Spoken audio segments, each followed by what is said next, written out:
c'est un sacrilège. Mais tout ce qu'il fait, c'est dans sa panique, dans sa chute.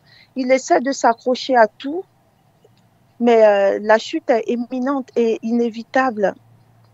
Et c'est au peuple, aux parents baoulés de rester ferme, de protéger la tradition et de respecter les vrais chefs. Il y a certains, peut-être par appât de gain, qui sont dans cette démarche-là avec ce régime autoproclamé, mais ils ne pourront pas aller au-delà de la tradition parce qu'eux, ils passeront, la tradition restera. Donc, si notre pays est pris en otage, tout ça, ce sont les conséquences de cette prise en otage de notre pays. Parce qu'on n'a jamais vu de gouvernement en Côte d'Ivoire traiter la population, traiter nos traditions de cette manière. Et qu'est-ce qu'on peut faire? Nous sommes en 2025. Tout ce qu'on peut faire, c'est de continuer d'avancer. Un chef qui veut s'imposer, ça ne se fait pas. Il verra ce chef qui a été mis par le RDR, il verra qu'il va peut-être triompher, mais sans gloire. C'est même gênant. C'est même gênant. Moi, je suis de Père à Caen. Cette tradition-là, elle est très stricte. Donc, il sera gêné. Le vrai chef n'a pas besoin de crier sur tous les toits. Je suis le chef, je suis le chef. Ça va de soi. Donc, là encore, Ouattara va forcément échouer. Le RDR va forcément échouer.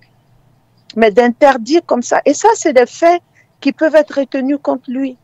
Une chose plus une autre, plus une autre. Il rentre partout. Il rentre dans l'AES. Il rentre dans les coutumes, dans nos mœurs et coutumes. Il rentre dans les partis politiques. Il divise les familles.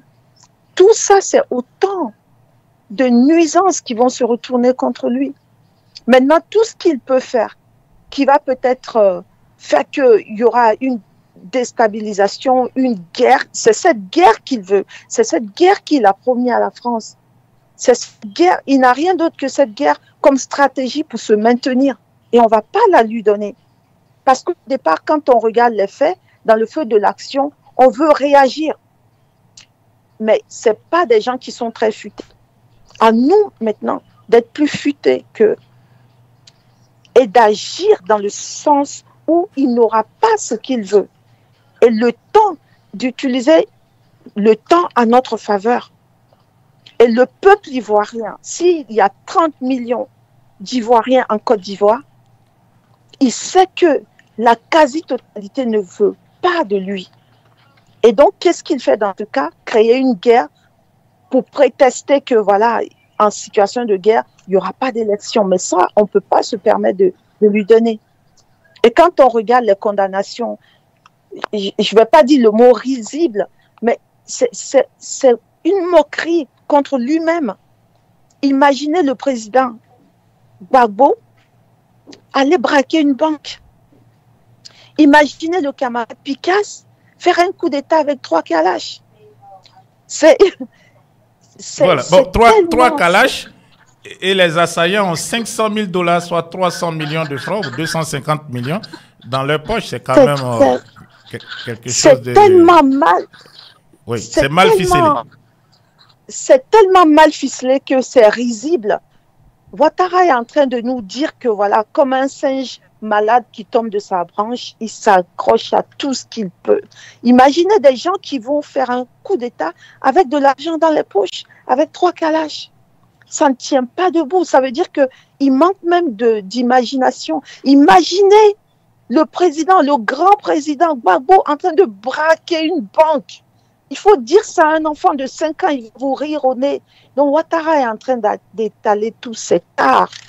Il est en train d'étaler toute sa laideur, toute son incapacité, et après il sortira par la petite porte. Et le souvenir qu'on aura de lui sera le plus minable depuis son pays de naissance jusqu'à aujourd'hui, jusqu'en Côte d'Ivoire. Partout il a traîné cette misère-là. Franchement, M. Isaac Kofi, je vais lancer un message à tous nos concitoyens ivoiriens, tous nos camarades qui sont déjà retenus dans les prisons, qui sont séquestrés, et à nos 3 camarades qui viennent de subir encore cette attaque, de rester forts. Ce sont nos compatriotes les plus dignes. On dit qu'on ne lance pas de cailloux que sur des fruits qui ont de la valeur. Et eux, aujourd'hui, ils sont encore plus célèbres, ils sont encore reconnus encore dans leur force de frappe. Parce que Ouattara, il essaie de s'en prendre à des personnes les plus vaillantes. On voit que voilà, il s'acharne sur le président Thiam, il s'acharne sur les braves combattants du président Gbagbo. Il y a des personnes au sein de notre parti politique qui leur font des salam alek. Ça, il faut le dire. Aussi bien du côté du PDC, du côté de PPACI, des gens qui leur font des salam alek, qui ne seront jamais attaqués. Ils vont lancer comme ça un peu de Nyamakuji, ils vont se jeter dessus. Ça, ils sont à l'aise avec. Ben, des vrais, des intrépides comme Damana Picasse, comme quoi Justin, comme le camarade Lagrupo, ils ne dorment pas. Donc, ça veut dire quoi? On va les retenir comme ça, va par-ci, tu ne peux pas aller par là. Mais ça ne peut rien leur faire, bien au contraire. La chute est imminente et rien n'arrêtera cela. Encore merci, M. Zakofi, pour le temps de parole. Et courage à nous tous, c'est bientôt terminé. Ouais. Et surtout, merci. restons unis.